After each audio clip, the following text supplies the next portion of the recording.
For the city Bible, we start again easy with a 5v5, okay? So with a 5v5, it's gonna be the mirror like on T side. Any split is gonna work, no matter how we play the round.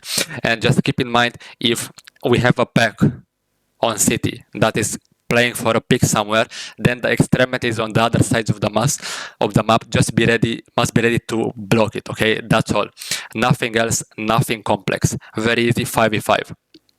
Before I get any further with the numbers, I just want to explain you that on city side, we're gonna do one of the three things. We're gonna play for fast info, we're gonna do setups, or we're gonna push S3 something, okay? We're gonna always be doing one of these three. And in fact, in this exact order. So, as long as we can play for fast info anywhere, that means every position of the map is covered by somebody, either jiggling or jump spotting. Then we're just gonna keep doing it. We're not gonna use any nades, just play for info. We're gonna use the nades to block when we see somebody that can be a threat, okay? By threat, I mean if he can commit onto the site, or for example, if he's holding you with open, you cannot jiggle anymore. Then you block it, because you don't want them to be able to contact them. So that is when the rotations come. Let's say we lost fast info on B, mid guy rotates to B, one of the A guys takes mid info after, and the last guy is gonna be left to hold for fast info A. So as long as we have one of the two, one of the fast info or setup, it doesn't matter, either or, if they are across every point on the map, that is A, mid and B, okay? Then we don't need to push. So again, if we have fast info or setup on A, and fast info or setup on mid, and fast info or setup on B, then we don't push. The only moment we push and when we cannot do any kind of this combination, okay, that is when we group S3 and push somewhere. We need to group as a pack. A pack is gonna be always more than half of the players. So with 5 alive, that is gonna be 3, 4, or 5. But on city, it's very easy due to the nature of rotations to group S3 and push. And that's why in the Bible you always see group S3 and push. Okay, so that's 5v4. 5v3 is gonna be the exact same. 5v2, there's a small difference here, because in a 5v2, it's impossible that you are not able to do either fast info or setup. So you have only these two options. Take fast info and play with rotations accordingly. You will never ever push in a 5v2 or a 5 versus 1. Okay, in a 5 versus 1, it's only gonna be fast info. I mean, what else is there to do? And the rotations after. In a 4 versus 5. Now, surprisingly, we don't always need to do something in a 4 versus 5. We are in disadvantage, but as long as the whole map is covered with fast info, we don't need to move, okay? We can play the same way. But the difference is, in a 4 versus 5, the moment we lost fast info somewhere, then we need to group an S3 and push. Rotations don't work anymore, because if we lost fast info somewhere and we group S3, being 4 alive, that means one person would be left to watch mid and B at the same time, let's say, which is impossible. So that is why we instantly transition into pushing. So 3 guys are gonna push as a pack, and the other guy is gonna play a retake on the opposite side or hold something closest to them. What holding something closest to them mean? If they just look at the letter, so A, mid, and B. So the thing closest to A is mid.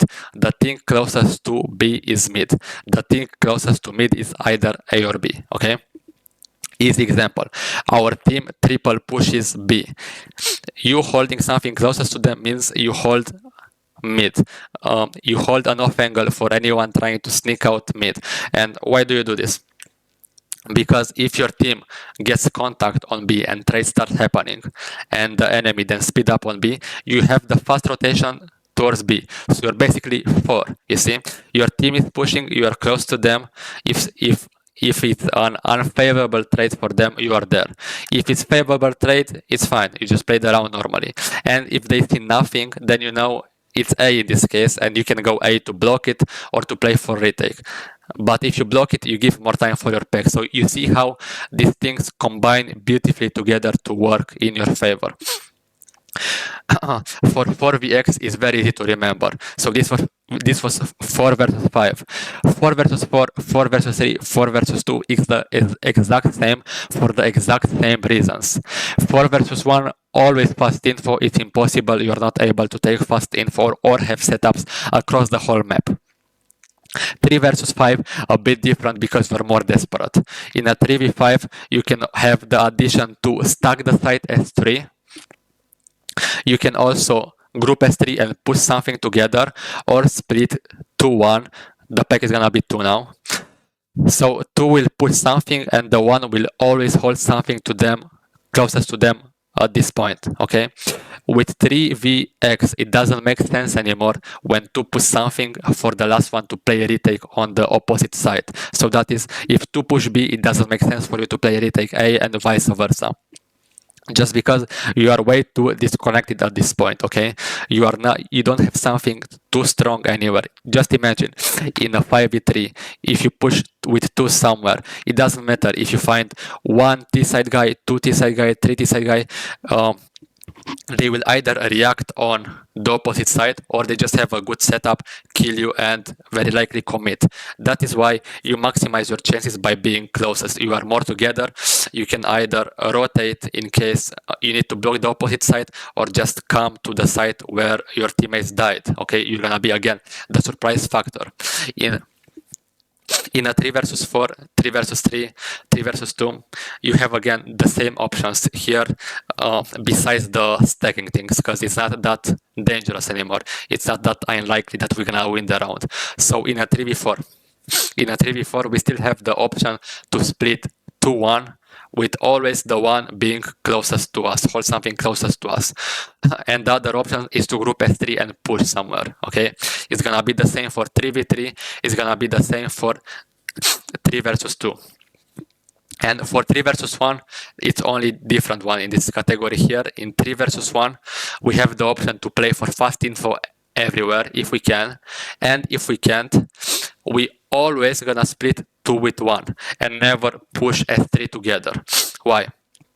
It increases our chance to win the round. Where can the enemy go? Where the T-side guy can go? He can go A, mid, or B. If we push S2 something, and we also hold closest to them something, then we cover 2 of those 3. And no matter if the T-side guy goes in either of those, we have a very good chance to win the round, just because we are all 3 close to each other, okay? So no matter if he gets the kills, then he won't expect the following players. And if he goes on the empty side, then we just play retake S3, and it's very easy. Now let's get into 2vx's. In 2vx's again, 2v5, 2v4, these desperate situations, there's always the option as well to stack the site, and otherwise the only other option is to push, okay? So in a 2 versus 3, from 2 versus 3, that we don't need to risk anymore with stacked. 2 versus 3, 2 versus 2, 2 versus 1, we're gonna keep moving and keep pushing. Why do we keep pushing even in a 2 versus 1? Well, at some point you're gonna need to take the fight with the enemy. That's logical, right? You either need to take the fight before he plants or after he plants, okay? So by moving, it increases your chances to find each other on the map and not let him plant. That's the best scenario for the T-side, to plant the bomb and to take some angles to isolate 1 versus 1s, okay? So that's why you want to keep moving, keep searching on the map. It's more likely that you are gonna meet him. Okay, and in 1vx, it's just either save or, again, contact something. What else can you do?